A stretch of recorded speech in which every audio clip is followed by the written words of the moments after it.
Tere päevast kõigile ERR-i spordiportaali jalgpallihuvilistest jälgijatele.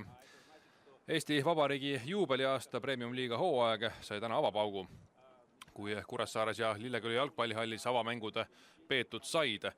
Nüüd on kord FCI Levadia ja Paide linnameeskonna käes, et näidata, kuidas üle mõne aja taaskord punktide peale mängimine õnnestub. Lõpuks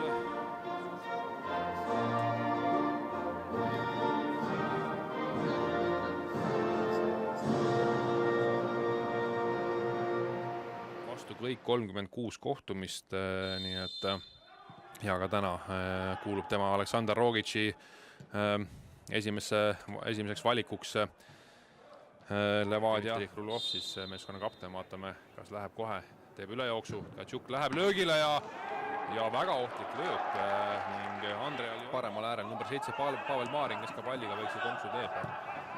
Taha posti palli suunab ja ohtlikult pääseb löögile seal, kuidas Kruglovi nurgalööke tee leiab ohtlikult, seal värava ees on lahti, aga Lioti sai siiski seal palli natukene pareeritud mäng, kui praktiliselt üleelmise või võiduka hooaega kokku. Ja nüüd Paidel võimalus, aga Leep Mets üks kaitseliin. Kui pall väga ootamatult võtab palli ära ja vasakule äärele Haarin. Pall värava ette, aga seal on nende õnneks siiski väravaga pole lõppenud. Nüüd Haarin taaskord seal igal juhul see olukord Janovitsi poolt lastakse ära lüüa ja siis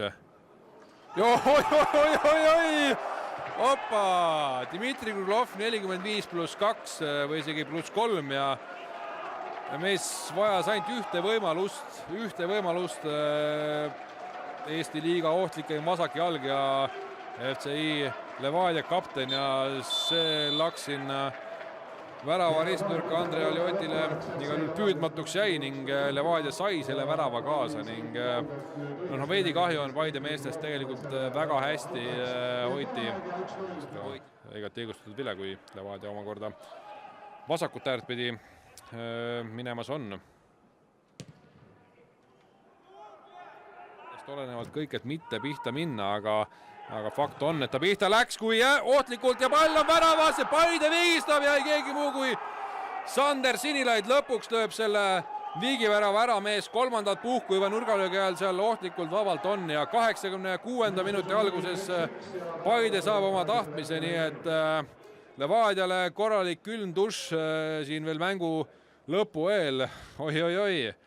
Igal juhul Paide vääriline tulemus praegu selle pingutuse eest, mis siin viimase veerand tunni jooksul on olnud ja näeme taaskord Frolov seal Leppmetsa segas piisavalt ja pall oli kastis lahti ja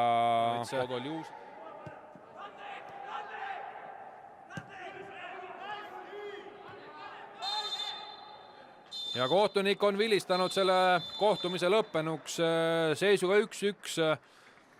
Mõlemad meeskonnad esimese punkti uue hooaja alguseks teenivad, kindlasti pettumus Levadiale, kordaminek Paidele. Kruglov 45 esimese poole kolmandal üleminutil siis suurepärasest karistuslöögist 1-0.